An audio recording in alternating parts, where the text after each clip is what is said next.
আসসালামু আলাইকুম, আশা করি সবাই ভালো আছেন। আপনারা দেখছেন সাব্বির অ্যাগ্রো চ্যানেল। আজকে ভিডিওতে আমরা আলোচনা করব দেশি গরু পালনের সুবিধা নিয়ে। ভিডিওটি শেষ পর্যন্ত দেখতে থাকুন, আশা করি অনেক তথ্য জানতে পারবেন। প্রথমে আসি, দেশি গরু কি? দেশি গরু হচ্ছে আমাদের স্থানীয় জাতের গরু, যেগুলো আমাদের পরিবেশের সাথে মানিয়ে খুব সহজেই পালন করা যায় এবং স্থানীয় বাজারে চাহিদা রয়েছে। দেশি গরুর সবচেয়ে বড় সুবিধা, এদের রোগ প্রতিরোধ ক্ষমতা অনেক বেশি। বিদেশি গরুর তুলনায় অত্যন্ত সহজে অসুস্থ হয় না কিন্তু। আর এর চিকিৎসা খরচও কম বাড়ে। দেশি গরুর ঘরোয়া খাবার যেমন ঘাস, খড়, খোল, কলা গাছ, ভুসি ইত্যাদি খেয়ে থাকে, তার জন্য দামি তেমন খাবার বা দানাদার খাবার কেনা যায় না। আর যত্ন সহজ এবং তুলনামূলকভাবে পালন করাও সহজ। আর অন্যথায় বলতে গেলে উৎপাদন খরচও কম হয়। এদের বাড়তি ওষুধ, ভ্যাকসিন বা যত্ন বা অন্যান্য কোনো বাসস্থানের জন্য বিশেষ কোনো জায়গা তৈরি করা লাগে না। যেমন অর্থাৎ স্যাঁতসেঁতে স্থান বা স্বল্প জায়গায় অর্থাৎ যে কোনোভাবেই কিন্তু এটি লালন পালন করা যায়।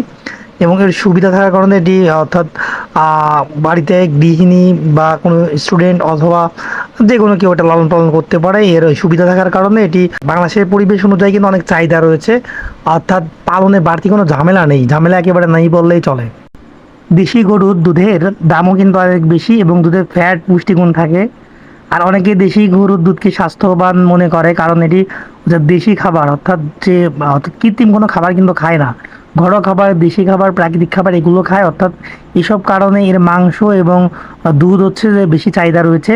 এবং এই গরু কিন্তু আমাদের দেশের আবহাওয়া, পরিবেশ এবং যে কোনো প্রতিকূল অবস্থার সাথে মানিয়ে নিতে পারে। এবং এর হচ্ছে উৎপাদন, বাচ্চা উৎপাদনের হারও বেশি, সহজে বাচ্চা দেয় এবং স্বল্প সময়ে বেশি লাভ করা যায়। হ্যাঁ, তো পরিশেষে কিছু কথা বলবো যে দেশি গরু পালা আমাদের জন্য লাভজনক ও সহজ। আপনারা যদি গরু পালনের কথা ভেবে থাকেন তাহলে দেশি গরুতে শুরু করতে পারেন, কারণ এতে খরচ কম, লাভ বেশি এবং ঝামেলাও কম। কারণ এটা হচ্ছে বাড়িতে একটা দুটো এমনি নর্মালি ছাগলের পাশাপাশি কিন্তু ওই ছাগলের যে খাবার, পাতা বা কলা গাছ, এগুলো দিয়েই কিন্তু এই গরুগুলো লালন পালন করা যায়। বাড়তি তেমন কোনো দানাদার খাবার, চিকিৎসা এগুলো তেমন লাগে না বললেই চলে।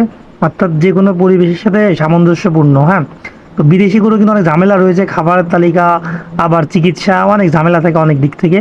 তো একটা কথাই বলবো যে আপনারা যদি খামার প্রান্তিক পর্যায়ে শুরু করতে চান তাহলে অবশ্যই দেশি গরুর এই সুবিধার কথা চিন্তা করে আপনারা দেশি গরু দিয়ে খামার চালনা করতে পারেন। হ্যাঁ, তো যদি ভিডিওটা ভালো লাগে তাহলে আপনারা একটি লাইক দেন, চ্যানেলটি সাবস্ক্রাইব করুন এবং নতুন কোনো ভিডিও আসলে অবশ্যই আপনারা সবার আগে সেটি নোটিফিকেশন পেয়ে যাবেন।